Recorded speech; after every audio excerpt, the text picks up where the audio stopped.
emhlabeni abantu abathokozelwa nguye uJesu Kristu inkosi. Jesu Kristu inkosi. Lento yamaJesu emile. Siyambonga uNkulunkulu kakhulu ukuthi sikwazi ukuhlangana udumo lonke sinikeza yena udumo uNkulunkulu weliphezulu ukuthula emhlabeni kubantu abathokozelwa nguye. Siyambonga-ke ukuthi uNkulunkulu asigcine kuze kube lolu suku lwanamhlanje usuku lokugcina. Sesizosala nesizungu-ke thina senihamba-ke nina kodwa akukho esizokwenza. Ngithobeke-ke ngibingelele abefundisikazi omama nobaba intombi ney'nsizwa ziphathele uhlelo nosishayela insimbi egameni lenkosi yethu uJesu Kristu ophilayo. Kunezimemezelo ey'ncane engithanda ukuthi ngizidlulise bese singena enkonzweni ngoba abantu bajaha ukuhamba. Angikholwa ukuthi ukhona ufisa ukuthi ukhulumiswe kwaPetro ukuthi ngabe udokodo nesingabe sahamba. Bakhona baphangisa izandla. Baningi kanti. Mina sengibuka nje ukuthi kusho ukuthi ne-attendance ayisho kahle kusho ukuthi mhlawumbe-ke kukhona okurongile ngasi. Kodwa-ke manje nithokozela-ke siyambonga uNkulunkulu kakhulu. Amen. Izolo-ke masisuka la ngifake iy'nkonzo izolo ezinde ku-YouTube abefundisa ngakabafaki. Ngikholwa ukuthi ngizobafaka ntambama-ke namhlanje seningabe nizibheka-ke ngakusasa uNkulunkulu esasidinile ukuthi niyavela ku-YouTube nonke benifikela. Ngikholwa ukuthi nizovela ngendlela efanele. Bese niyasubscribe abangasubscribile. Siyacela nisubscribe ukuze ande ama-subscribers. Mhla ka-13 kuya ku-15 kuDisemba 2024 inkonzo zabasha. Ngiyacela-ke kubaholi kakhulu abasentabeni niqalelele phela abazalwane ukuthi kuplane kulungise kubekwe imali. Lento yokuqoqwa kwemali yesipheko sekuseduze ayinhle. Nalento yokuphatha imali yesipheko ngokusuza enkonzweni isazokwenzani ngoba sekuthengiwe. Ngenhlanhla-ke la siyamsaba uNkulunkulu. Kodwa yikho lokho okwenza imali kube fundisa ehle ngemlenze. Kwaphela sekuthengiwe. Lefika-ke inkonzo seyiqala ayenzeni umfundisi. Yayithathwe uyidla. Angithi? So-ke asikuzamele ukuthi iy'ngane zethu abasha mabeza la qalelele libeke imali noma ngaba yithunyelwa kodwa ukuyibeka ukuze mase kuqala sekuthunyelwa kungabi ney'nkinga eziba khona. Ngomhla ka-7 kuDisemba sinomshado walo mthembiso obuthenjisiswa. Bekuyinini umthembiso? NgoJulayi. So-ke ngoSeptember 7 or December 7 umshado usemafakatini. Imindeni evumelane kanjalo ukuthi umshado usemafakatini. Asihambeni-ke njengentabeni, asihambeni njengekhaya lethu.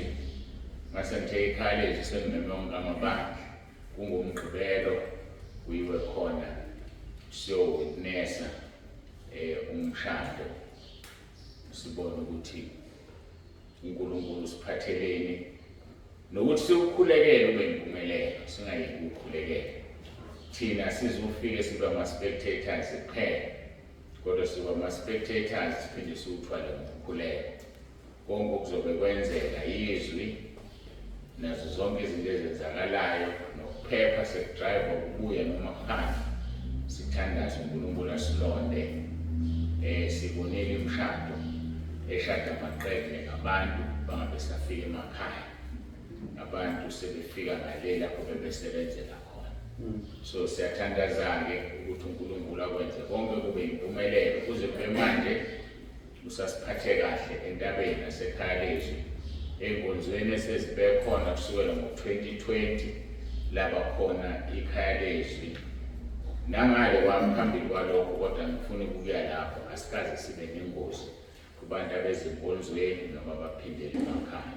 Simcele uNkulunkulu uqhubeke kuhambe kanjalo. Mhla ka-14 uDisemba, iFriday, mangingenzi iphutha. Hayibo.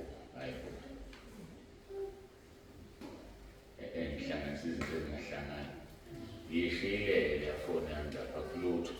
Kodwa-ke lo 14 lo wenye asiyeke kanjalo. Kodwa-ke angisezoyisho i-date, kodwa kuDisemba sinenkonzo yogogo nomkhulu, ama-senior citizen. Siyayenza-ke le nkonzo iminyaka yonke, njengoba sengibambezeleka njengoba ngisukuma laphaya. Ngifuna leli verse esiyenza phezu kwalo, uLuka chapter 14.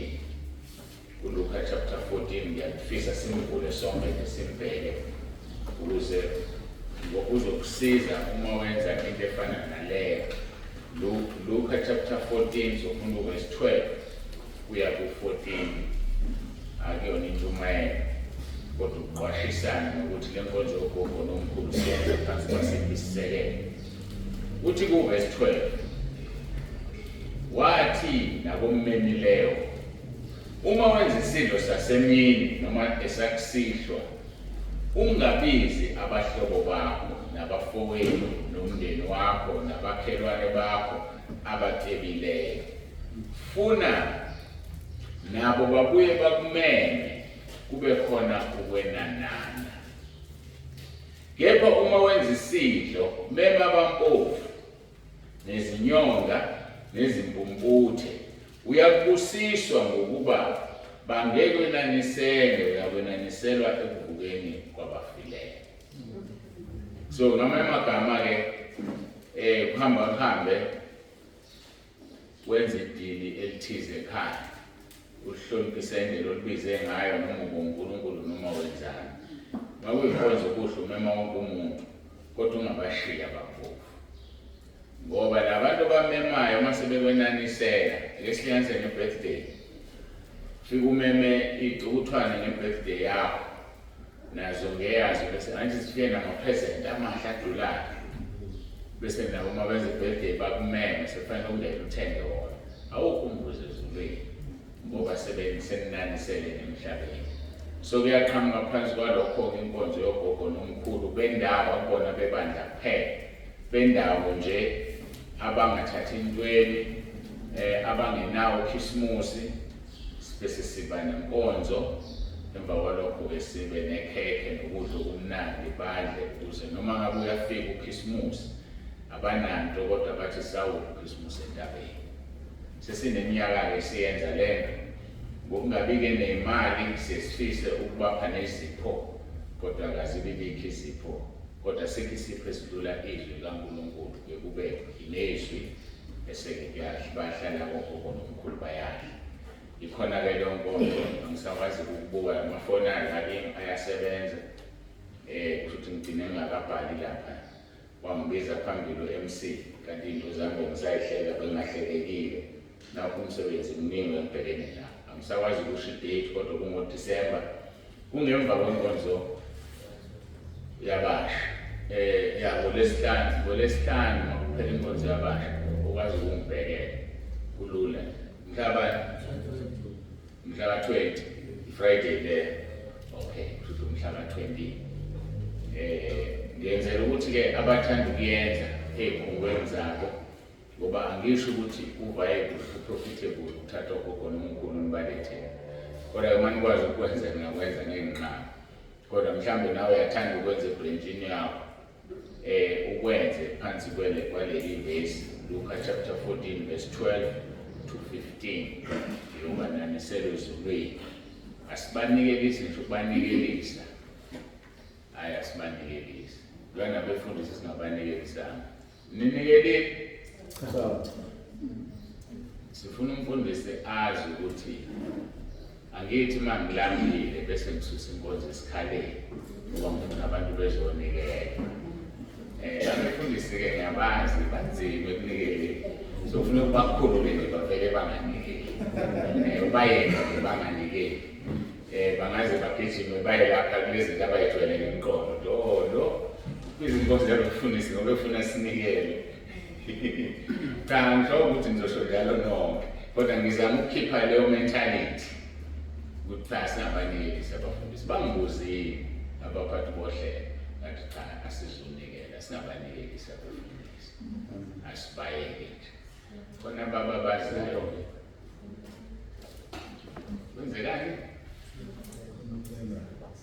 njalo kwenzekani manje kungenzeka ukuthi uyacela wena ngokuthanda kanti abanye bayajabula ukuthi asibuyele manje yabona igama usiyacela ungakhonza lithanga asidluleke bazalwane izinto ey'ncane lezi ezokuthi inkonzo ishiphuze uphupho ngakuthanda siye lapho bengingavuli i-debate kodwa bengisho isinqumo ukuthi sifike kulesi sinqumo kanje ukuthi uma nifuna kwenzeke seniyosho ngelandelayo ukuthi cha siyakutshela leli thuba ake singabe sisakwenza manje ngoba senze ngakhuluma nebona le ndaba sishiye kanjani ngicabanga ukuthi lezi imemezelo ezisemqoka uqolo asingene enkonzweni yethu sibone ukuthi yini uNkulunkulu asiphathele yona namhlanje sesivalekisana sesihamba kungemnandi iphutha kumnandi kodwa futhi-ke kufanele sihlukane ukuze sizwe ubumnandi bokuhlangana kumnandi masihlangana ngithi so masingafuni ukuhlukana ukuthi asisafuni ukuhlangana so ukuze siphinde sihlangane kube mnandi asibuze ubuhlungu bokuhlukana ilapho le ndaba yethu 1 Peter chapter 5 verse 4 sizocela-ke umama umfundisi noma ngithi umfundisikazi Maseko uzosikhulekele izwi mase sithe ukucula kancane. What a mighty God we serve. What a mighty God we serve. What a mighty God we serve. What a mighty God we serve. What a mighty God we serve.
ukuba uNkulunkulu wethu ongcwele wenze njengokuba wenza owesifazane waseThiatira uLidia, okwathi lapho elalele izwi lakho uNkulunkulu wethu ongcwele wakwenza ukuba aqaphele uNkulunkulu wethu ukukhuluma kwakho. uNkulunkulu wethu namandla onke wasuyayivula inhliziyo yakhe.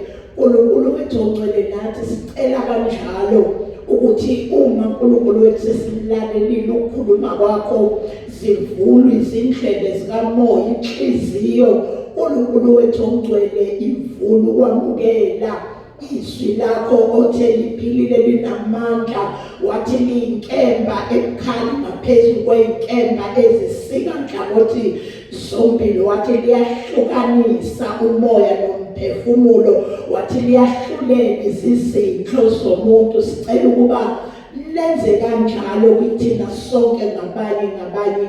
uNkulunkulu wethu ongcwele siyacelwa ume uNkulunkulu namandla onke nomcoxa wakho ukuba lokhu uNkulunkulu wethu ongcwele okuthulile kuye akuthulele nakithi. uNkulunkulu wethu ongcwele kungabiyize ukuza kwethu lapho uNkulunkulu wethu ongcwele siphume Baba siyokwenza ngoba uthe akunakusiza ukuzwa singenzi. Siyakhuleka egameni elihle leNkosi yethu Jesu Kristu, qhubeka uNkulunkulu wethu usenze siphume singasafani nokuba kade singenile. Siyabonga udumo lonke lwakho egameni elihle leNkosi yethu Jesu Kristu waseNazaretha. uJesu Kristu uyinkosi.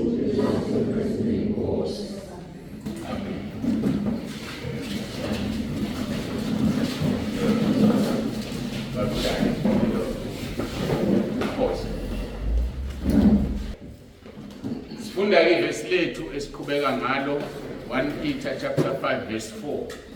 Uthi ku verse 4 kuye ukuthi nxa ebonakaliswa umalusi omkhulu niyakuzuza umqhele wengazimulo ongabonile. Hayibo kwenjiniyela wesango. Efanele lento yenzeke phela manje. Ayisisezingeni lomhlaba thina. Manje inkonzo zethu zingena ku YouTube. Akufuneki nje nento encane nje. Umsindo nje sizameni bafowethu impela nje izinga liyephezulu. Aliyephezulu izinga. Thina esikhuphukile sangena ku YouTube. Umhlaba wonke loyo. So ngazo zonke izinto sikhuphukeni sizinenge sizidonse. Yabona wakekho zosidonse uyibambe wena usikhuphuke. So lakudingeka khona abantu bafunde isound ukuthi isebenza kanjani. Ngibani ofunda bafana bami ngitshenje ngifuna ukufunda isound. Sizozama ukuthi lokho okuncane uNkulunkulu angeze yakona ngenisi nambi nofunda. Kufanele kube sezingeni eliphezulu. Fana nalento awakhanyi lamalanga. Benganakile. Asefiki. Izoba mnyama isithoba. Fana nelight train, lighting noma lighting not lightning, lighting. Iyafundelwa nayo kuze kuphume isithombe esihle. So njengamanje sichansile nje. Ubone la kwezinye indawo khona eliblue nelinjani bayawazi bakufundela ukuthi mohlanganisa ilight emhlophe neblue nenjani ikhipha isithombe esithize. So kufanele ngabaxotshiwe la sikwazi ukwaqhuba ngobasazi. So kodwa ke sibonga uNkulunkulu ngamafoni asinikeze wona akhipha isithombe esihle esingabonakala ukuthi ilighting yakhona yenziwanga ngokusemthethweni. So zonke izinto noma ithatha kancane kabi iyafundelwa. So ke kusho ukuthi ke siyacela abantu abanamakhono ebandleni basisize basilekelele abangenawo bese ukuthi kuyafundwa lapho kufundela ukuthi sitshele sibone ukuthi uNkulunkulu yasipha imali ukuthi hambe ufunda. So nezwa ke bafana banofunda lighting ufunde ukuxhuma isound ingathi isound sekusetshenzwe bese bangumsindo asidlulele la. Uma weluse kahle izimvu zeNkosi uJesu Kristu yozuza umqhele wenkazimulo. Ngimthembisile izolo ukuthi sokhuluma ngemqhele. Ngathi imqhele iwu10. Kodwa ngazufika kuyona. Kodwa nje ngadlula kukho ukuthi imqhele u5 eyala emhlabeni. Umqhele ka6 ukususa emhlabeni ukusezulwini. Esimqhele u4 yokugcina isekhaya ezulwini. Anginishiyeke sibuye siqhubeke kahle. Ekhaya ezulwini ke kukhona abantu abazothola imqhele, khona abantu abangeke bayithole imqhele. kufanele sikwazi lokho. Sonke njengoba sila bekungafanele kube khona ongeke athole umqhele. Sonke njengoba sila abantu abangezuthola umqhele yilabo abantu esingathi bashaya intambo njengeselelesi ophenduke maqede wafa ngoba kakaza anqobe lutho. Umqhele wokunqoba, umqhele wokulwa. So umuntu engazange enze lutho kuthenga umzuzu wokugcina wathi ngifunelela umfundisi, mayifika umfundisi wathi ngimwelisa uJesu, waqeda lapho aphuma umphefumulo. Yogqoka ingubo ezimhlophe kodwa umqhela ukho ngoba kakaza anqobe lutho. Akalizwanga usizi lokukholwa, ayikho nje into ayenzile. Kodwa ingoba uNkulunkulu uqamba amasu ukuthi umxoshwa ngabe umxoshwa kuye. Kusho ukuthi wayemlobile encwadini yokuphila. Ngoba subject ke le abantu abalotshwe encwadini yokuphila mabephenduka. Salotshwe encwadini yokuphila umhlaba ungakabi bikho. iBhayibheli isho njalo. Angizungena ke kodwa lapho. So ke umuntu wonke uNkulunkulu afuna ngene ezulwini, uyongena ezulwini. Amdalela izulu uyongena ezulwini. Uqamba amasu ukuthi noma ngisekumzuzu wokugcina bese uyangena ezulwini. Ingakho ke kufanele singahlulelani. Ngoba njengoba iselelesi nje sasiphezulu, iphambano moyibuka ziphakanyisiwe nganoma zayiphakeme ngempela lezi. Zangempela. Kodwa uma uyibuka ziphakeme abantu balapha phansi bancane. Uphawu lokuthi lezi zelelesi ingxoxo yazo ezayixoxa noJesu abayizwanga abantu. So uma bengayizwanga nalabo abantu abaleleswa ngoba isilelesa uwotsotsi, nalabo abantu abagetshengwa yilabo abantu ngoba sekwadlula. Mhlambe bafika esikogweni babaqalaza usibani bani wangephutha imali yami, usibani bani wenza ukuthi uphi kanti usezulwini. Ngoba uphenduke ngomzuzu wokugcina wathi uJesu namhlanje uzoba nawe eparadise. So ingakho ke kungafanele siphulelane. Ingakho kungafanele uthathe isinqumo sokuthi usibani bani usezulwini ngoba wazi kade kwenzakalani enhlizweni yakhe noNkulunkulu. Uthathe isinqumo sokuthi usibani bani sesikogweni. Umangalo usumfice ezulwini. Umuyongena. So ke manje ke leyo nto ngishiya ebumnyameni bokuthi uNkulunkulu owaziyo ngomuntu. Asikwazi ukuhlulelana. So ke abantu abashaya intambo ke njengalabo bangabantu abangeke bawuthola umqhele ngoba bakaze benze lutho. Kodwa nje bangenile ezulwini bazogqoka ingubo ezimhlophe ngoba bahlanziwe ngegazi lenkosi uJesu. Seyikhumbula ke inkulumo yezelelesi lo ngikhuluma ngazo. Sithi ke uthi uJesu ke esetshela lesi ngiqinisile ngithi kuwe namhla uza kuba nami eparadise. Lesi selelesi asizange sinqobe lutho. Lesi selelesi savele samvuma uJesu ngoRoma 10:9 noma kwakungeyena wayeqashile sasesiyafa. Abantu abanjalo ke sithi bashaya intambo. Mawuhambe ushumayela esibhedlela, ushumayela uqede, uthi ukhona ufuna ukumwela uJesu. Isizotho isiguli siphamisa isandla, fika usishisa uRoma 10:9 uhambe. Mhlawumbe ujwayele esibhedlela uthi yabuya kusasa kuthiwa hayi lo yamkhulu lo ushonile. Ngokwazi ukuthi usezulwini. Babe wangenza nami la ingwelezana. Khona umunye ubaba esasisebenza nakudala kwaMetropolitan. Salahlekelana ke ngathi ngikhula nje ngenza izinto eziningi. Mina sahlukana naye sisekulevel eyodwa yokuba usales manager. Sahlukana nje sokwaseminyaka engawuthe over 20. Bese kuvele kufika nje ngimkhumbule lo baba lo. Bese ngiyahamba ngiyala ijwayele khona wajwayele ukudlala amahasha. So ngimazi ukuthi uhlala ngifike ngimbheke ngimbuze kulabo omama yahlala kubona. Uphi baba uZungu namgcina nini? Baba uZungu sesibhedlela. Hawu yini kwenze njani? Hey uyagula. Kuphi ibhedlela engwelezana? Hayi ngishiye ngibuya mangibuya kube nezwe lithi kufanele ngihambe ngimbone esibhedlela.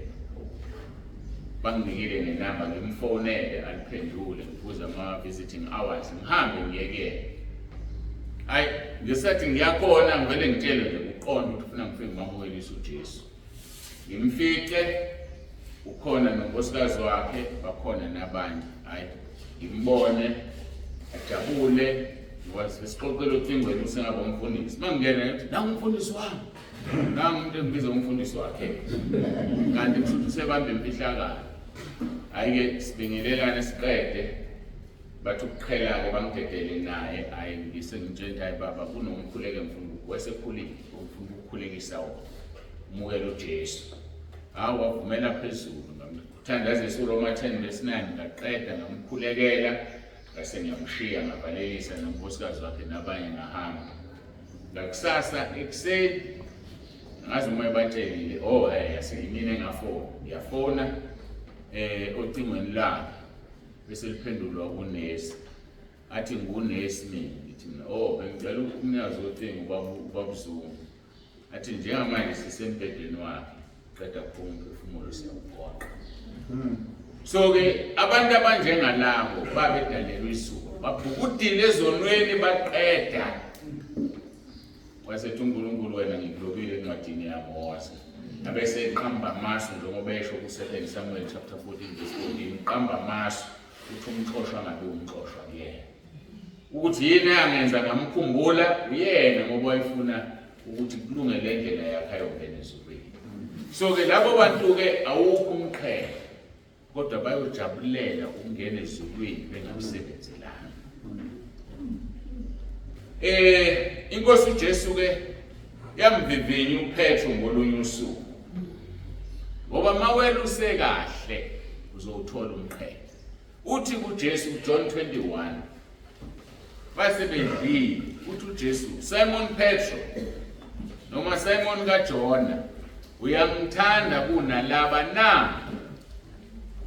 Uthi yebo Nkosi uyazi wena ukuthi ngiyakuthanda. Wayesethi yipha amawundlu ami.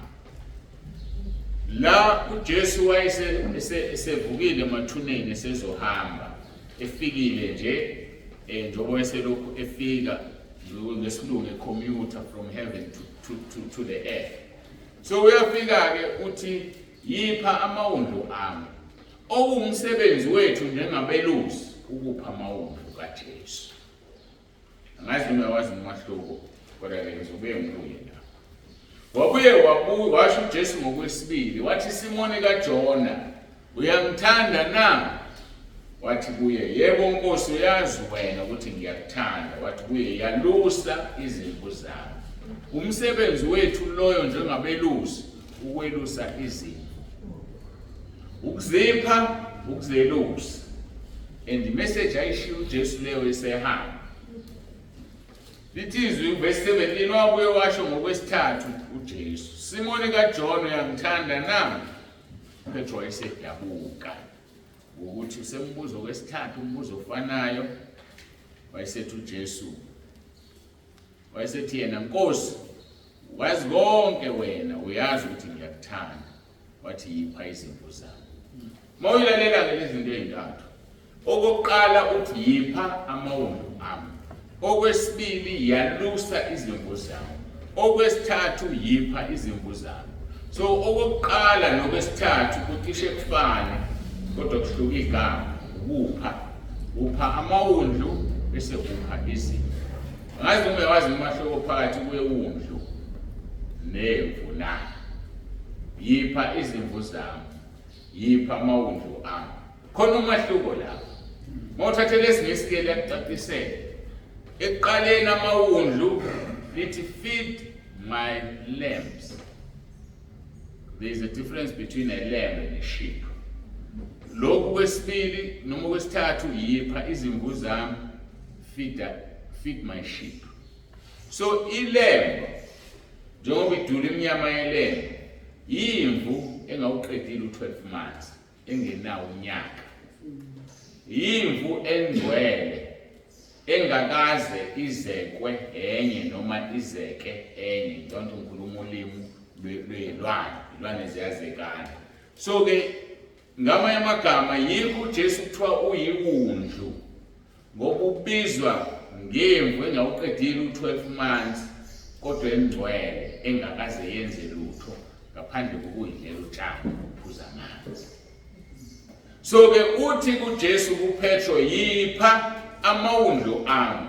So kumsebenzi wakho njengomholi webandla ukubona ukuthi izingane zasebandleni hamba ngendlela eqondile ukubona ukuthi kuno Sunday school ebranchini nasebranchini ngoba yiwo amawundlu lezi ngane ukuthi uJesu yipha amawundlu mawungenayo Sunday school lapho ukhona uyawudinga ukuthi uvule kube khona ngoba kusho ukuthi wena uwaphi amawundlu ubhizi uphana nezimvu mase kuziwe endlini uthi yalusa izimvu zami number 2 lo yabe sethi iphi izimvu zami yini engasho ukuthi aweluswa amawundlu ngoba amawundlu aweluswa automatically alandelana nezimvu so mawelusa izimvu ayeluseka kodwa kupha apha amawundlu ngoba kwesinye isikhathi awadli okudliwa izimvu isikhathi esiningi ayancela so kufanele ufide izimvu zisuthe ukuze zikhiphe ubisi ukuthi zodle ini amawundlu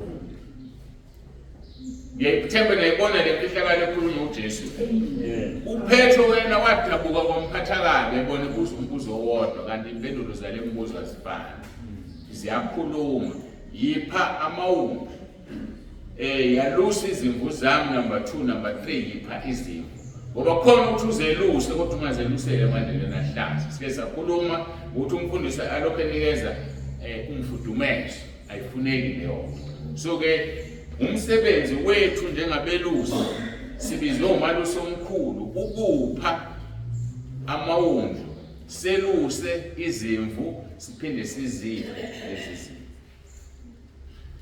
awukwazi ukuthanda umnikazi wemfuyo ongamboni uma imfuyo ungayithandi ayawukwazi so kufanele sibe nozwelo sifane nenkosi uJesu ngelinye ilanga uJesu uhlezi nesixuku sekuphele 3 days bese entabeni asidli uthi uJesu ngiyadabuka ngalesi sixuku sesihlale nami insuku ezintathu singadli usethi yini ninayo kuba sisiphe na bathi abafunda sinalutho ngaphandle komfana onenhlanzi ezimbili nezinkwe zokufana ngamanye amagama abasuhlala abantu bengadlile kwelikamoya awukwazi ukuhlala nomuntu engadlile omunye akuvakashele ekhaya lakhe akakuvakashele ngoba enqanyukelwe ulayini kodwa ngokuzwa enesikhalo yazi mhlambe mangafika umfundisi khona lento ezofika ilungu akazi naye ukuthi yini but uzigeba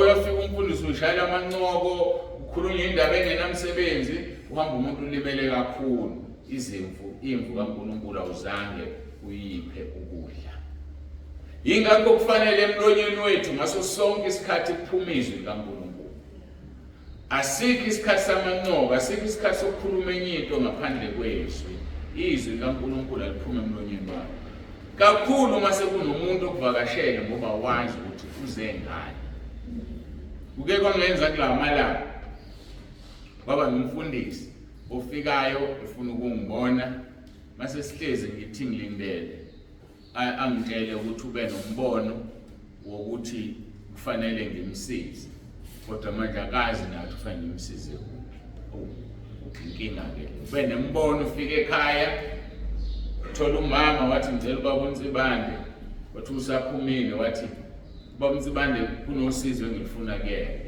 esho kulo mbono so uma sebhekile akalwazi usizo akalufunayo so manje nama ngilwazi kufanele ngithandaze inkosi wena uyazi uyaqonda ukuthi ina inkinga sase siyaxoxa ngezwi nangumsebenzi kaNkulunkulu wazisholo yena wathi yazi ukuthi sengiyitholile into ebengifuna kodwa bengazi ukufunayo kodwa mase sixoxile sengiyeza ukuthi nayo into ebengifuna uNkulunkulu abefuna ngizoyithola so ileyo nto ke efunakalayo manje mawuxoxa nomuntu ungazange usho ukuthi uJesu Kristu inkosi xoxa nomuntu ungazange uthandaze ngenhliziyo uma kuukuthi awukwazi ukuthi thina ke sathandaza saguqa sasika kade sihlangene enkonzweni saguqa sathandaza kodwa sathandaza engakangitshela ufuna ukuthini ngangithandazela ukuthi sifuna ukuxoxa isazolalela ukuthi ufuna ukuthini kodwa uNkulunkulu emfihlakalweni wasebenza ngikhuluma ngani ngokupha izimvu zikaNkulunkulu ukupha amawundlu kaNkulunkulu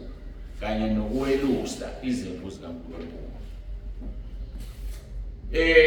ngithike mina awukwazi ukuthanda umnikazi wemfuyo ongamboni umuhluleka ukuthanda imfuyo yakhe futhi awukwazi ukuthanda imfuyo umnikazi wayo ungamfuni.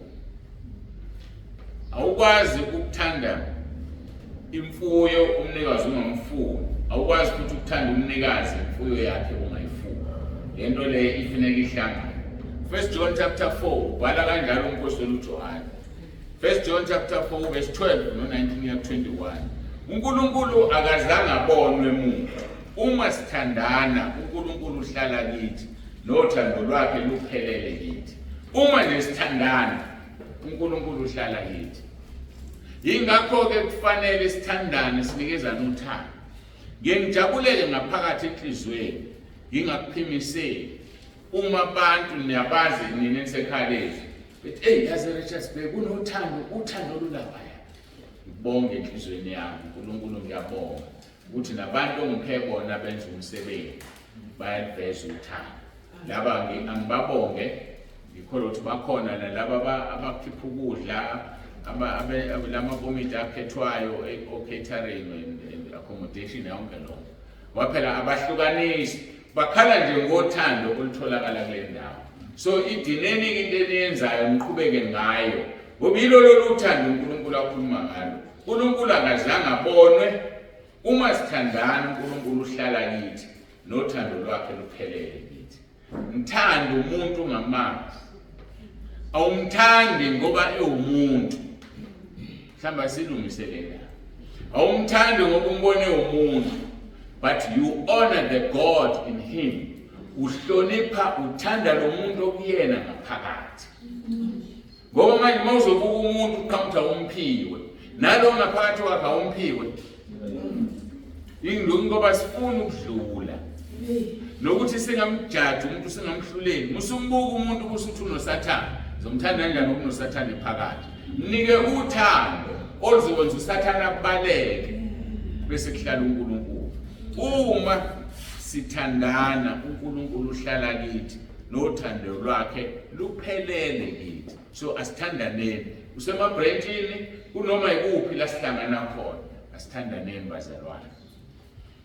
Out to verse 19, same book, 1 John chapter 4.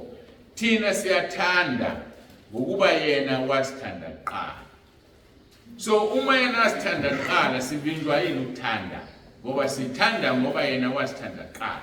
Thina kufanele sithande ngoba yena uthande thina. Kahle kahle masithandana thina sikhipha lolu uthando olunjani akasithande ngalo. Verse 20, umuntu esho ukuthi ngiyamthanda uNkulunkulu kepha zonke umzalwane wakhe ungumqambi manga ngokuba ongathanda umzalwane wakhe ambonileyo angemthanda uNkulunkulu angambonanga.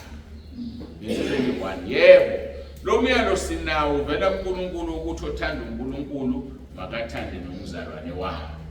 Isiqubulo sethu ke senkonzo sithini? Sinomalusi omkhulu obize abelusi. Ake siqale phansi leli vesi. Sishintshe sifaka abelusi lifithe ke lesikhuluma ngayo. uNkulunkulu akazange abonwe umuntu. Uma sithandana uNkulunkulu uhlala kithi nothando lwakhe luphelele kithi. Verse 19. Thina siyathanda ngokuba yena wasithanda kuqala. Uma umuntu esho ukuthi ngiyamthanda uNkulunkulu kepha zonda imvu ayelusileyo ungumqambi manga ngokuba ungathandi imva ayelusileyo uzomthanda kanjani umelusi omkhulu angazange ambone na? Yebo lo myalo sinawo uvela kumelusi omkhulu ukuthi othanda umelusi omkhulu makathande nezimvu zakhe. Linjalo nje lelizwe. So simelwe ukuthi masimthanda uNkulunkulu sibathanda abazalwane. Mawumthanda umelusi omkhulu sizobona ngokuthanda izimvu zakhe. Kodwa futhi awukwazi ukuthanda umelusi omkhulu ongazange umbone umuhlo lokuthanda izimvu zakhe eziphambi kwawo. Ake simthandeni uNkulunkulu. Ngakho ke ngeke umthande umnikazi wezimvu uma izimvu zakhe ungazithandi. Lapha ke kukhulunywa ngomqhele wenkazimulo. Kuneminye imqhele esezulwini lenkosi esizoyibuka manje. umqhele ke ewu10 lo wenkazimulo okhulunywa ngawo uma weluse kahle ngishilo lonke izolo. Asiqaleke sibheke imiqhele ngoba siyasebenza bafowethu sisebenzele imiqhele.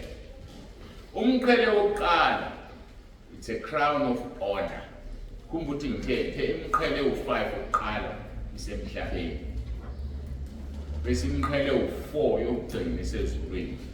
Umqhele number 6 ukususa la emhlabeni okusezulwini. Ilalele kahle ke into enhle ngoba nikhona ekhaya lezwi abakhona lenkonzo uphinde uyilalele nje revise uyizwe nala ungizwanga khona. So the crown number 1, crown of honor, umqhele wokuhlonishwa ngesizulu. Umqhele wokuhlonishwa. Mawuvula ke Izaga chapter 12 verse 4. Owesifazane okhutheleyo ungumqhele kuyo indoda yakhe kepha ohlazisayo unjengokubola kwamathambo ayo. So owesifazane okhutheleyo bathina abantu kuthiwe umqhele endodeni. Kuthiwe usibani bani yakhoshizela. Usibani bani ngicawagana umqhele ke manje. Sebeme crown ngiwagana usibani bani.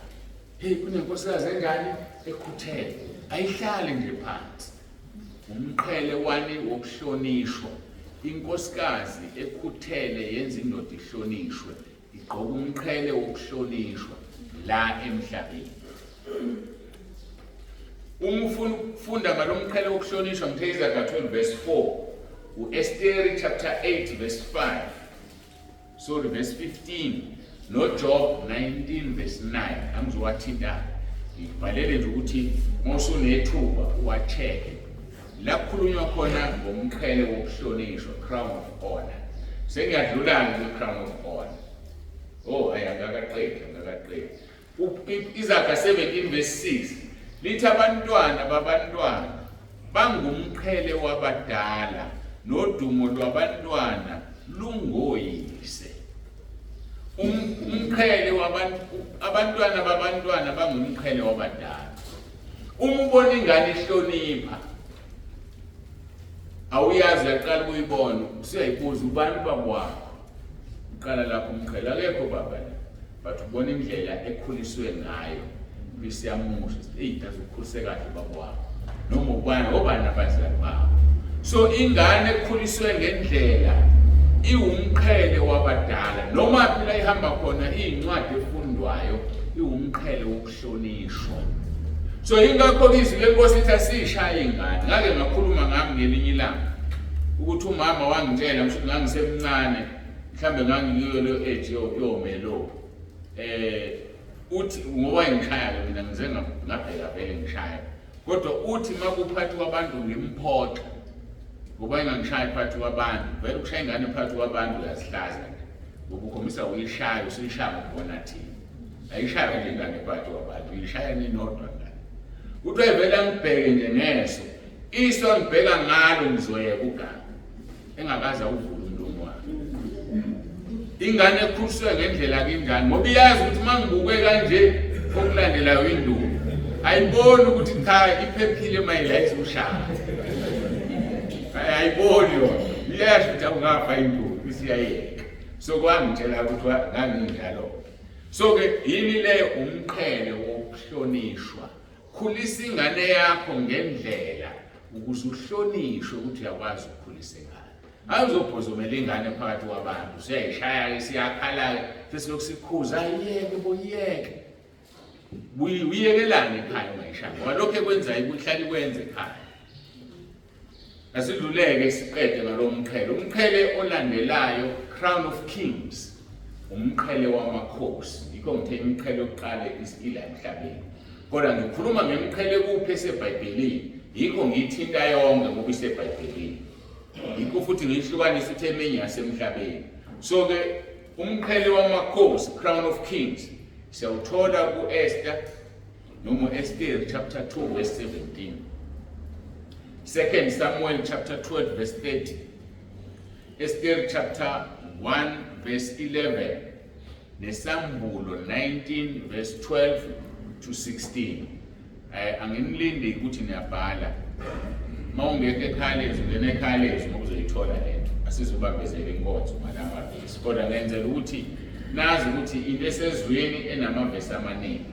Sizobheka ku-Esther chapter 2 verse 17 ukuthi inkosi yamthanda u-Esther phezu kwabo bonke abesifazane wafumana umusa nesihe emehlweni ayo kunazo zonke izintombi, wamfaka umqhele wobukhosi wamenza inkosikazi esikhundleni sikaVashiti. Umqhele wobukhosi. So kusho ukuthi kwakunoVashiti wayeyinkosikazi. Angizongena ukuthi kwashintsha phi kanjani. Kodwa uEsther waba nomusa enkosini, inkosi yaba nesihe, wafumana umusa nesihe, yamthwesa umqhele wobukhosi. Umqhele number 2 loyo, crown of kings. Umqhele number 3, high priest crown. Umqhele wobupriest. Umqhele wobupriest. Siwuthola kona ezwini elilodwa, Exodus chapter 29 verse 6. Umqhele wobupriest. Iqala ngale ngoba kufanele sithi ukugxila kule esifunayo sonke sesifike ezulwini. Kodwa ngigcwalisa into engishilo ukuthi umqhele u10. Ayikho umqoka mhlawumbe kangako kodwa usuyazi manje. Exodus 29 verse 6 uNkulunkulu ekhuluma mangaphazami noMose uthi ufake isigqoko ekhanda lakhe ubeke umqhele ongcwele esigqokweni. Umpriest kwakufanele athwale isigqoko bese kubekwa umqhele. Kwakuthiwa ke ungcwele lo mqhele. The crown of the high priest. Ngoba abapriest babekhona kodwa lo mpriest omkhulu okuyena ongena yena yedwa endaweni engcwele abantu mabonile uyena owayithwala umqhele, kuthiwa umqhele ongcwele. Njengoba ke high priest namhlanje sekuJesu bamdelela bamfaka umqhele wameva ngenxa yokuthi babemenza i-high priest samubhuqa, kanti uyiyo namhlanje ngoba sihlanzwa ngegazi lakhe. Kodwa ngakafiki-ke emqheleni wameva ngiyeza kuwona. So ke umpriest ke kufanele athwale isigqoko bese phezu kwesigqoko kuba nomqhele ongcwele abonakale ngawo ukuthi ungumpriest. Angazi namhlanje babonakala ngani, babonakala ngokhololo, babonakala ngani. Umqhele wesine, crown of pride. Umqhele wokuziqhenya, umqhele wokuphakama.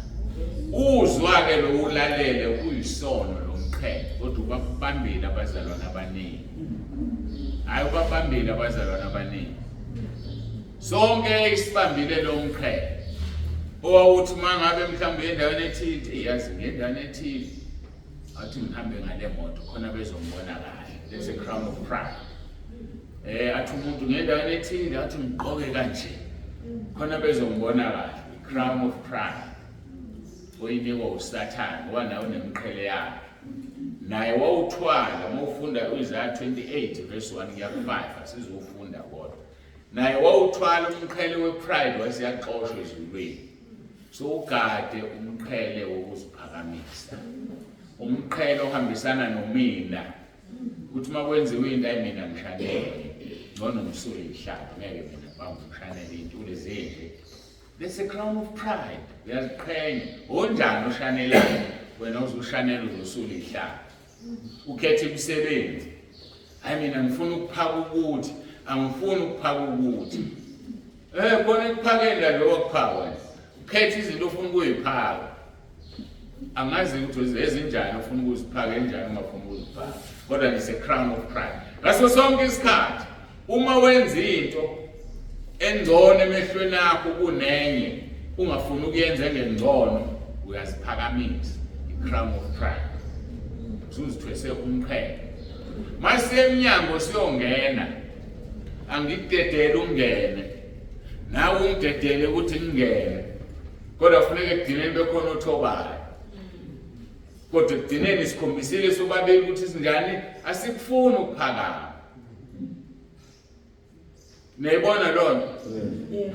Khona la kuphaki kuyophaka ukubandlula yini. Hayi mngani wami awungenisi.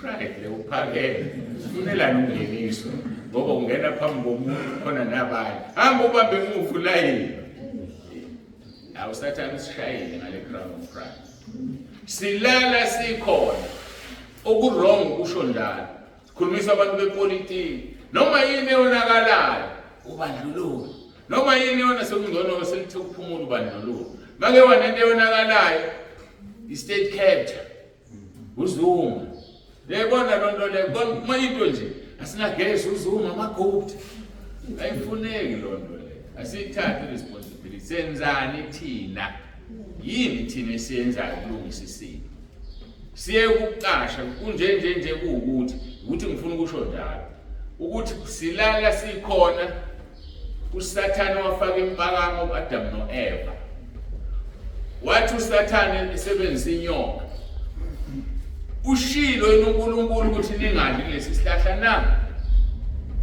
wavuma uEva ngokwakhuluma noEva mayivuma uEva uthini ithini inyoka ithi uNkulunkulu noma ngakubeki ngqo ukuthi unamanga kodwa anizukufa uyazi ukuthi nizolingana naye izwa lonto le it's a crown of pride so badla lento abayidlayo ngoba befuna ukulingana nobani noNkulunkulu naye uSathane azaqoshwe wathi ngifuna ukuhlala entabeni engcwele ngilingane noNkulunkulu lento yokufuna ukulingana nomuntu ongalingani naye it's a crown of pride umqhele ukuphakama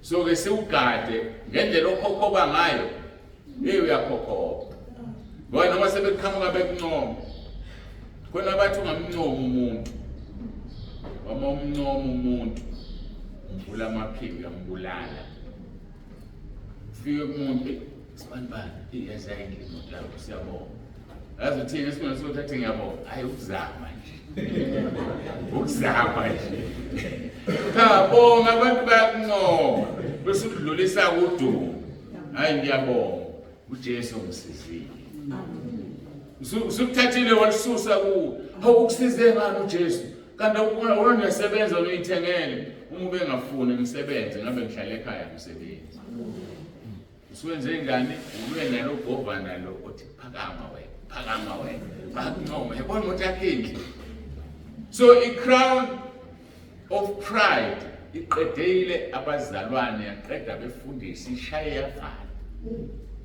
kanti la qhamuka leli gama lokuthi ngitshelwe ngembongolo ngale ngilwa nayo le crown of pride ngoba uSathane uvela kuhlebele manje yabona ukuthi usomkhulu manje yabona manje ukuthi usushumayela lapha nalapha usiyaziwa manje weSathane mina ngimbongolo engitshela ukuthi laba bantu ukuthi bayangazi ababona ukuthi abazi uJesu lo mina bese phela manje uSathane so ilapho lendaba so kuyibiza ngembongolo hayi ngoba kukubi hayi ukuthi angikuthandi sengiyakujwayela ngiyakuthanda ngoba ngishaya lento ethi ngiphakeme ukuthi angiphakeme mina ukuthi abamboni laba bantu lomuntu engimphakamisayo so ke uma bekhuluma babhekisa kumina ngoba nembongolo yambathiswa ingubo zandlalwa phansi babengandlaleli yona ngoba kufanele bayindlaleli lapho isakhulekile kodwa ngoba kukhona lo wayezoyigibela asinikezele udumo i-crown of pride iyinkinga ngendlela emangalisayo yikho-ke ngisilala sikhona ngo-Adam no-Eva ngibe ngabasoli ukuthi babe wrong ngoba mhlawumbe nami kube ngangiyibona ngangokwenza okufanayo ngoba vele benza icebo likaNkulunkulu ayiplanethi lizohamba kanje lihambe kanje ayikho into eyenzeka ngephutha uNkulunkulu angayazi konke okwenzakalayo but ngisayithintile indaba ka-Adam no-Eva ngifuna ukufaka esinye isifundo esisifunda lapha yabefundisi umfundisi obiziwe waluza ubizo akulula ukuthi ahlaseleke akulula kuyenzeka kodwa kulula uAdam ufunda kahle kuchapter 2 uNkulunkulu wamthatha lithi uNkulunkulu wayilima yena insimu wayilima wayenza waqeda wayesethatha uAdam umbeka khona ukuthi ayilinde ayilime wayesemtshela ukuthi ke ungadla kuzo zonke izithelo kodwa hayi lesi siphakathi nendawo sokwazi okuhle nokubi wayikhululiwe uAdamu ukudla isithelo sokuphila ngwazazi u2 ezazi ngamagama umuthi wokuphila. Yazi kube wadla umuthi wokuphila ngaba abantu abafi. Ingakho uJesu ethi ukuvuka nokuphila okholwa yima akasoze afe kwathi ukuthi kulethwe uJesu ukuze sidle yena bese singafi ngoba wahluleka uAdamu ukudla umuthi wokuphila ngaba abantu abafi. Kwatshelwa kuAdamu emva kwesikhathi ukuthi uNkulunkulu akusho ukuthi umuntu ahlale yena usemakhela umsizi. Inyoka ke iyababuka bobabili uSathane uDrago. Iyamsabo nemessage iyakungena message. Ngempela uNkulunkulu ushilo yini ukuthi ningadli na. Ngeke ngithi ke mina iBhayibheli liyabhala mhlawumbe libhale ngendlela I don't know. Kodwa mawulalela impendulo okufanele ithi hayi angazi batshela uAdamu mina ngangingekho la. Ngoba ngempela uEva wayengekho la. Akazi utshela uAdamu. So ngamanye amagama abantu abasiza ababiziwe basenkingeni.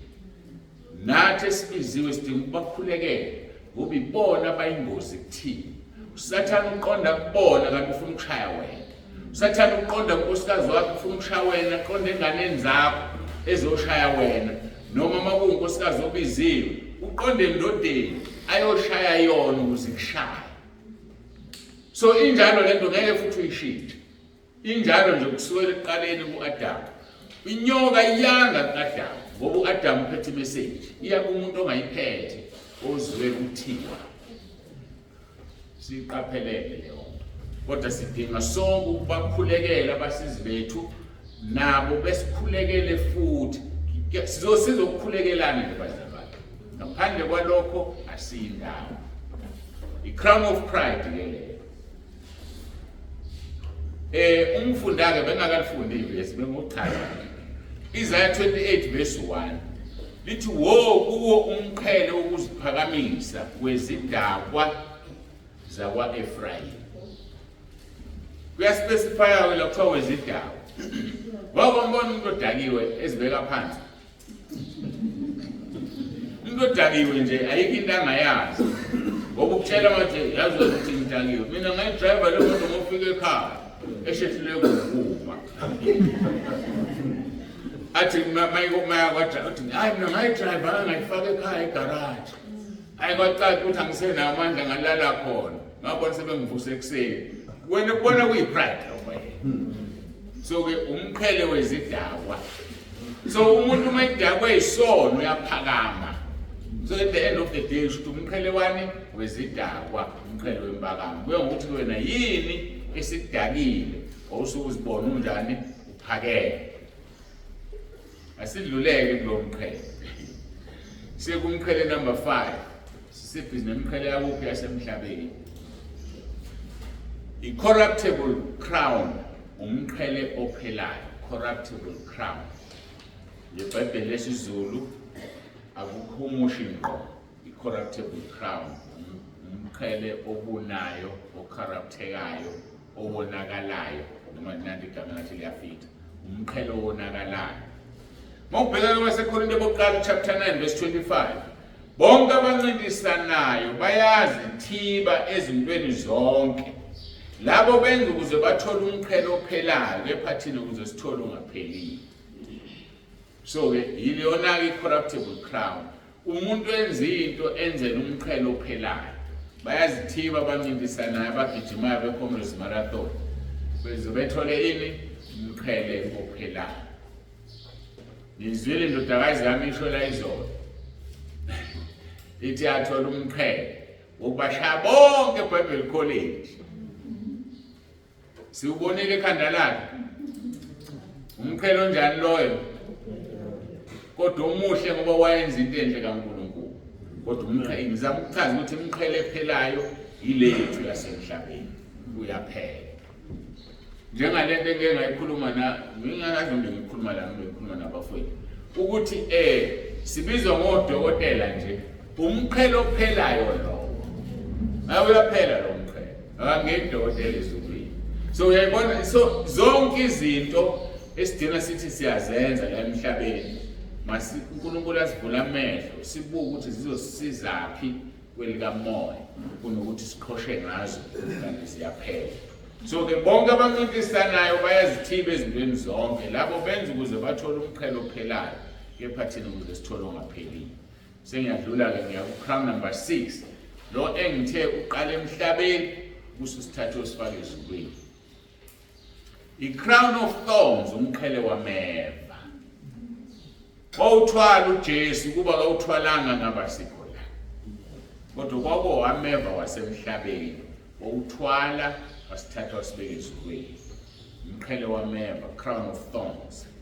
Uyawuthola ke wona kuMathewu 27 verse 29 kuya 30, Mark 15 verse 17, John 19 verse 2 kuya 5.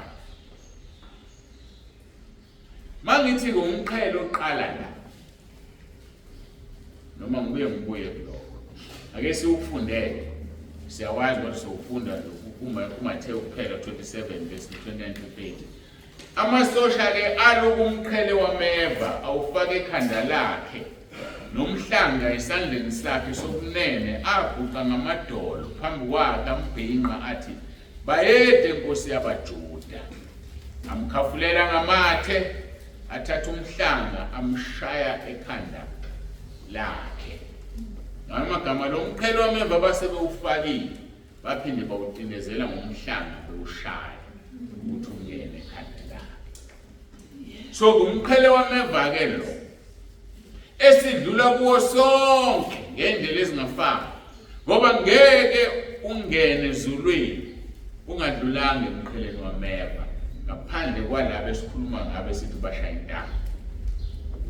Ngoba umqhele wameva namhlanje yilo esiwuthola kuMatthew chapter 5 verse 11 ya 28 elithi izwi likaNkulunkulu uma benithuka bekhuluma konke okubi ngenxa igama lami jabulani nithokoze ngomvuzo wenu omkhulu ezulwini. Umqhele wameva lo. Qhamuke ngapha uyathuka. Qhamuke ngapha abasha bakuthandayo. Umqhele wameva loyo ungefani nokaJesu kodwa wameva ngoba sisemhlabeni. So noma yini into ekuhlukumezayo ngenxa yegama leNkosi umqhele wameva loyo ozokuthatha ukufaka ezulwini. Uthi kuJesu uma benithuka benzingela ninjani nibusisiwe abese ethi umvuzo wenu omkhulu ezulwini. So lo mqhele lo iwona osilethela isibusiso la mawusaphila. Abantu abaningi bakholelwa ukuthi isibusiso sithola ngokunikela. Nansi into ekunika isibusiso ukuhlushwa ngenxa yegama likaJesu uzothola isibusiso ula emhlabeni. Ngoba ufuna ukwenza ukubo 23 lapho ethi ulungisa itafula lami phambi kwezitha zami. So mase bekuhlupha besho yonke into abayenzayo yena uzokwenza sure ukuthi ubamba ifork and knife ziyakubukela la emhlabeni ngoba zobe ngingasakuboni ngale zobe sesihogweni ngomusuzweni. So ke uNkulunkulu ke unjalo wenza sure ukuthi izitha zakho ziyakubona udla ngokulungisa itafula lakho phambi kwazo ngoba zenzeni zona zikufaka umqhele wameva. Isibusiso leso uthi nibusisiwe nxa benithuka benihlupha benzingela ngenxa yegama lami abese kuba nani lo mvuzo futhi ezulwini. So lo mqhele is very important.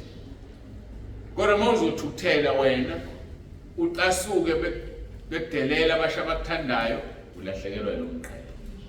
Yikho lapha ku Isaiah 57 verse 15 ethi ngihlala ngingongcwele ngihlala endaweni engcwele nephakemeyo nakumuntu onenhliziyo ethokozekileyo. So mawuhlusha inhliziyo yakho yathokozela bakulethela uNkulunkulu uzohlala kuwe. Kodwa manje nawe usuphindisa usuyangixosha umbuyisele ezulwini ithi ngikulinganise ngendlela ezwakalayo. Uma umuntu efike ukuthi gadla ngenhlamba uletha uNkulunkulu kuwe ngoba unjani uthokozekile bese wena ngenhliziyo ukuthi nawe uyamxosha uNkulunkulu seyihambela uyele ezulwini lakho. Ngani ushilo ukuthi uhlale ezulwini endaweni ephakemeyo nakumuntu onenhliziyo ethokozekileyo. Hayi wena lalela nje lokho abakushoyo uyithulele unalokhu uthandaza umthandazo kaJesu uthi inkosi imthethelela akakwazi akakwenzanga. Whether ukusho uyezwakala noma usho ngenhliziyo, inkosi imthethelela akakwazi akakwenzanga. Usudonsa uNkulunkulu wenze njani? Wahlala kuwe. So the crown le of thorns very important ukuthi we understand. Asizufaka ameva ngempela kodwa siyawafaka ameva njengamanje. Bese lethi iculo iculo 104 noma ngiyathela ameva nginandaba ngoba ngiyazi ukuthi ukhona uzowabanga. Hayi asinandaba. Sikho siwanyathela ngoba indlela esihamba inameva. Angidluleke ku crown number 6. Ngiyabona ukuthi beniyazi umqhele kodwa bengayazi. Umqhele number 7 siko yasezulwini ke. I-soul winner's crown. Ukuwina imphefumulo unomqhele. Hayi ukuwina imphefumulo. Wadina nini ukuwina imphefumulo? Wadina nini ukuthatha umuntu umuse ebandleni okwenza kulona? Wadina nini ukuthatha umuntu umfake ekhaya lezwi? Kunomqhele wokuwina imphefumulo. Bekufanele sonke siyithole lemqhele. Ngoba lithi izwi lenkosi inkambo yakho akudingi uzushumayele. Inkambo yakho mayikhulume bakubone uhambiso kwakhe. Loyo ophendukayo ngenxa yenkambo yakho sokungqhele wakho. Lelo ke siyalithola Thessalonike bokuqala chapter 2 verse 19. Abantu abafaka abantu ekhaya lezwi balithola lelizwi. Mhlale bakhothela lona ngazi ubala understand. Lithi ke ngokuba liyini ithemba lethu nokuthokoza nomqhele wokuzibonga phambi kwenkosi yethu uJesu Kristu ekufikeni kwakhe kungenina na ngokuba nina niludumo lwethu nokuthokoza kwethu. So uMalusi uthola umqhele wokuletha izimvu esibayeni. Hayi ukwelusa kahle, kade ukwelusa kahle sithe unenkazimulo. Okuletha izimvu esibayeni. Ukuletha umuntu ekhaya lezwi uthola umqhele oyokukhuluma ezulwini uthi uPaul esiphinde simlalele. Liyini ithemba lethu nokuthokoza nomqhele wokuzibonga. Siyozibonga kuJesu, sinelungelo lokuzibonga kuJesu. Ake ngilinganisa. Uthi mawuqhamuka kuqhamuka 5,000 wabantu. Ibandla okuluhola emhlabeni. Ibrand okuyihola emhlabeni. Uthi Nkosi na. Uyaziqhenya. Uziqhenya ngomqhele wakho uyazibonga. Siyalinikwa lelo lungelo la. Uthi umpostoli Paul liyini ithemba lethu nokuthokoza nomqhele wokuzibonga phambi kwenkosi yethu uJesu Kristu ekufikeni kwakhe kungenina na. Yikho ke ngithi wadena nini ukuletha umuntu ekhaya lethu. Ngoba laba abantu babalelwa kuwa babalelwa bakwenzibayo. Wena obalethela, wena owine lo mphefumulo. Ukuba ubuwazi ngabe uyabavimba abantu mabephuma uhlale phansi naye akuchaze ukuthi uphumelane umlungise abuyele angaphumi. Manje ngimangale khona abanye ukuthi bomtshela ukuthi usibambana uphumile. Athi ngiyabonga ayithulele. Lo muntu uyabonga ukuthi uphumile. Uya-understand kodwa ukuthi kulahle kumqhele wakhe. Umqhele ukuzibonga phambi kwenkosi uJesu. Intembi ile yokuthi ufaka abantu baphume ngoba kusho awuchazi lutho. Yazi omunye kwewa angekweqala ukuthi be-break record. Ngoba bekuthanda busy ngiyabafaka. Mangisabafaka ngithi ngiyafaka ema-groupini. Ho. Mhlawumbe uphelanga 5 seconds futhi wayibhekile ngoba ngibafaka ekuseni use-exitile group. Hawu. Lo muntu oshesha ngawo exit group ngisamfaka. Ngoba ngiqeda kudlula kuye ngisafaka abanye ngakaqedwe usephumile. Kungaba ezinye zalezi izathu. Ubhala inamba yomuntu wrong. Ngifaka umuntu ongesiyena uyamangala lo muntu ozongifaka egroupini engamazubani aphume. Icala likabani elakho bedinana. Kanti noma umuntu oright kodwa akachazelekile. Uma wabheda inamba yomuntu ngenamba eyodwa kusuke kuyomunye umuntu. Wayibheda nje sengifaka omunye umuntu mina ngazi. Uzovela phuma. So qaphelani ke bazalwane ngoba abanye abaphumi kuthule. Baphuma bekhuluma. Understandably so, kodwa kungasho ukuthi ku right ukuthi bangithuke. Bangithuka ngenxa kabani yakho ongaqaphelanga inamba onginikezaya ukuthi correct noma ayikho correct. Lo muntu usenenkinga yokuthuka mina engathuki mina, ethuka lo ngigibele. Kodwa ngenxa yakho wena ongaqaphelanga inamba. Omunye uthi mongithetha inamba onginikeze yona ayinayo WhatsApp. Aqhamuke sethi hayi thatha le. Bekusukana umuntu mayiqala ukuthi ngiyaxolisa ngenza iphutha ngicela uthathele. Hoyo vela nginikezele. Yithuleleke nami ngithathe ngiyifake ibisi yakho. Kodwa kahle kahle ubani wenza iphutha? Angazi ke songena kuliphezulu. Singekho prepared ukuxolisa amasonile. Kodwa futhi akekho ozoncenga omunye ukuthi axolise. Izinto engibhekana nazo ekhaya lethu. Kodwa nje okukhulu kunakho konke. Nanku umqhelo wethu sonke wokuwina imphefumulo. Akudingi uzume epulpiti. Uhamba nomuntu etekisini ukutshela inkinga yakhe usiyamtshela ungathi uthola usizo la. Mawuthatha le number noma ukuthi ngithatha inamba zakho ngifake kule group isebenza kanje. Angena umuntu athola usizo. So noma singakwazi ukuchaza lokho ukuthi mayingena avela khulu. Asishiyeke leyo. Sikhuluma ngeCrown yani of soul winners. Yethu sonke nje leyo bekufanele ingasikhathazi. iCrown yokuqala oyesibili noma yokuqala kuma-crowns asezulwini. Ithe number 6 usithatha la usesezulwini. Siya ku-crown number 8. iCrown of righteousness. Umqhele wokulunga. Ulalele kahle. Umqhele wokulunga. Uma uyifezile inkonzo. Mawungayifezanga inkonzo ngeke uthole. Uthi umpostoli Paul 2 Timothy chapter 4 verse 6-8 ngokuba mina sengiyanikelwa nesikhathi sokumuka kwami sesifikile ngikulwile ukulokuhle usewenzile umsebenzi ngiqedile ibanga hayi ukuthi unqamule phakathi ngidinile ukukholwa I've kept the faith. So zonke izinto azinikeze uPaul uzenzile.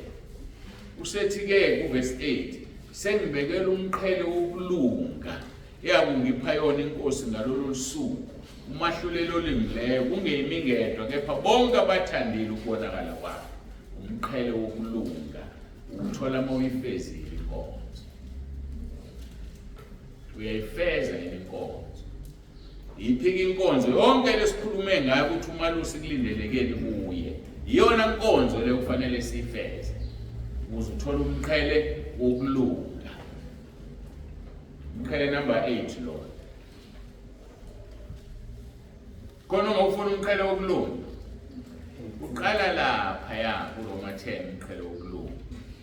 Uma ukholwa ngenhliziyo ukuthi uNkulunkulu wamvusa uJesu kwabafileyo kuba ngokulunga.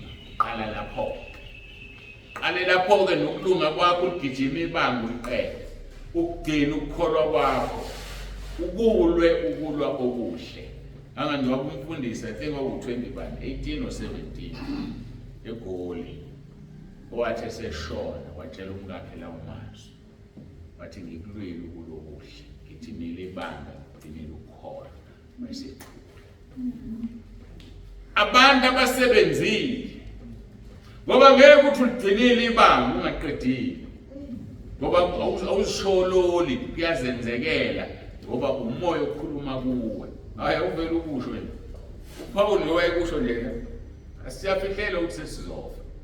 Kodwa akafihlelwanga yena. Waqinisa abafundi wabatshela wathi sengiyanikelwa nesikhathi sokumoya kwami sesifikile. Ngoba ngikulwile ukulokuhle, ngiqedile ibanga, ngigcinile ukukholwa.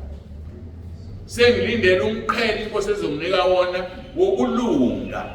Not just any crown, okulunga, obungcwele ngamadodana. Asiye ku crown number 9. Yeah, interesting kuma crown nami. Uyabona kodwa? Ama crown nami yilawa okufanele siwatholeke bazalwane onke. U7 wokuwina imphefumulo, u8 wokulunga, no9 no10 bese kube sihlekehleke la ekhaya.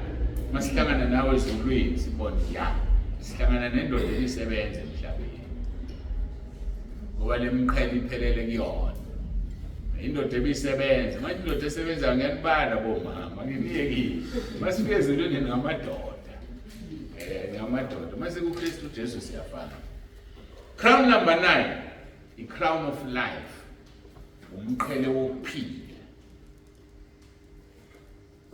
Umqhele wokuphila ukubiza ukuthi ukhuthazele ezilingweni bese uyathembeka. Uzothola ukuphila. Awama ukhuthazele ezilingweni zingaqeda amandla udlula kumuntu ngoba manje uSathane inkinga yakhe nansi.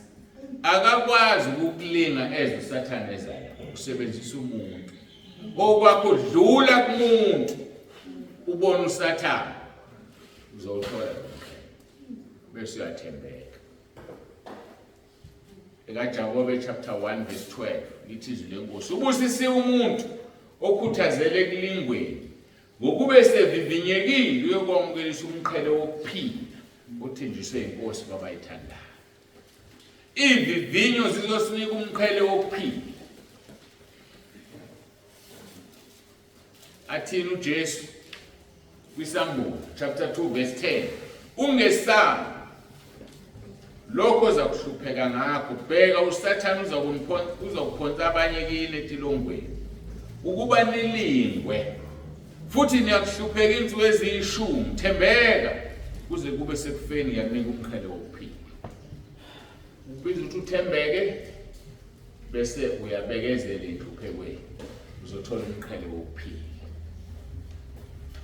Nalo uzogeja umqhele na udina ufake emuntu ngoba nalo okuletha abantu ekhaya ziyageja awubalezi imuphi ke wena uzowufaka. Nalo okwelusa kahle number 10 esengena ku crown of glory umqhele wenkazimulo evesini esimfundayo kuyokuthi nxa isebonakalisa umuntu usomkhulu niyakuzuza umqhele wenkazimulo ongaboniyo. Yileyo imqhele bafethu esisebenzelayo. uNkulunkulu usibusisile ke namhlanje ukuthi wazi ukuthi uma wenza into lo mangenza lokho ngizozuza umqhele wokuthi mangenza lokho ngizozuza ukuthi singavele sifukuze nje ngoba besenze njani before uyafukuza nje uyenza nje awazi uzothola. Sisebenzela ifeme enkulu bafethu ixabisa izinto zayo namhlanje. Uyazi uma usebenza efemini enkulu ukuthi 8 hours uhola imali engaka. Mangengangena overtime i-hour lilodwa linginika imali engaka. Angithi awukhe kumnyameni. Uyazi makuphela inyanga ama-hour overtime awu-30 i-hour lilinye linika imali engaka. I-basic yami kungekho overtime engaka. Siya-add overtime plus this. Ithi uma ingafiki uhambe uyocomplain uthi hayi mina ngisebenze kanje kwenzeka kanjani la.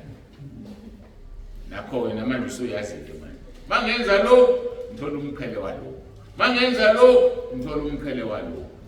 Ithi mina ngeke sathola nowodwa phoba ke. Nalona ke soul winners crown yokuwina imphefumulo. Okulula kangaka. Hawu ukuwina umphefumulo. Hayi bafethu ke siphumeni siyosebenza. Sisebenza sesiyazi umalusi sinomalusi omkhulu obiza abelusi.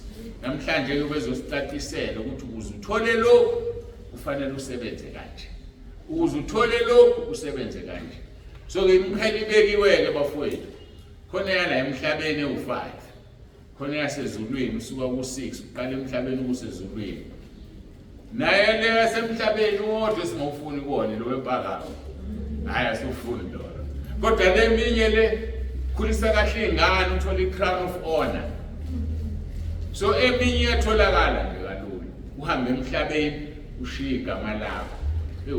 Ulele le ndoda ikhulisile ingane zayo, ifundisile ingane zayo. Kodwa ukukhula sisebenzela i-crown ezayo kwelizayo simsebenzele uNkulunkulu wethu. Uma sikwenza lokho uNkulunkulu uzosivuza. Uma sikwenza lokho sizophumelela. Ngesiphumeleleni ke bafowethu sibone ukuthi yini uNkulunkulu asenzisa yona.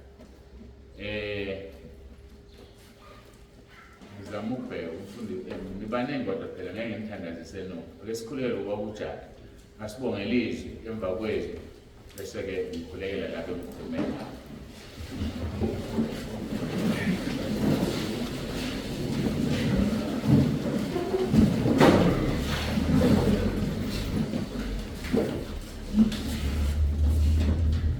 Siyabonga Baba kusezulwini ngomusa wakho ongaka. Wathuma indodana yothando lwakho iNkosi yethu Jesu Kristu izosifela. Namhlanje Nkosi sikuzwa ukhuluma ngale ndlela. Ngakho lokho Nkosi usasikhombisa uthando lwakho nokuthanda izwe Nkosi. Usifundisa ukukhuthazela nemiqhele esizoyithola. Esikholwa ukuthi Nkosi uzosisiza ukuthi sikhuthale kakhulu. Kusemakhosi kuzuzele imphefumulo kusekuthanda izwe ngakho lokho. Sisizele Nkosi ukuthi siwenze umsebenzi wakho singakhathali.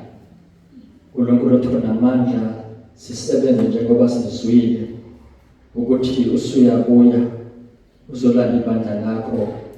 Kumele simemezele izindaba ezinkulu zokuthi uyebuya amasibe ngcwele ngoba wena ungcwele Msindisi wethu.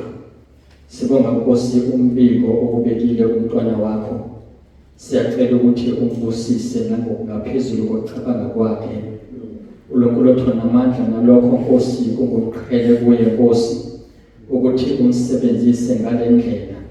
uNkulunkulu othona amandla sibonga izwi lakho elinamandla elibukhali kunenkemba esikahlangothi zombili.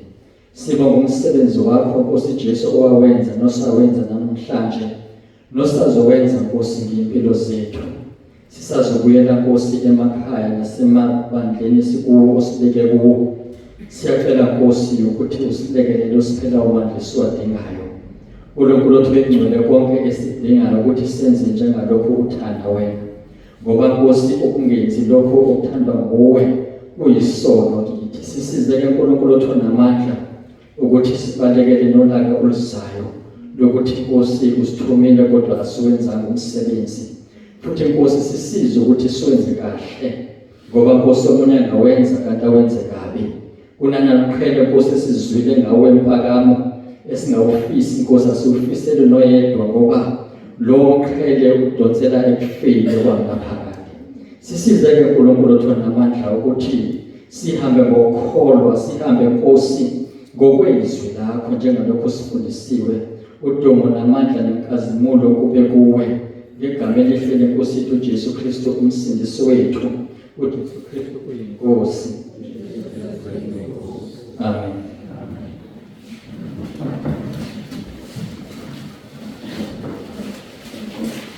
Siyabonga ke kakhulu uNkulunkulu wethu. Kumele angatreat ilongo lami. Ngidawuthi khona ukutreat cover lapho. Sakulungisa suleya elungithulela 199. Ngifuna ukuthi ngizolidamile. Manje ke ilongo lami alikho qhubeka ucule. 199 sesizwele indaba.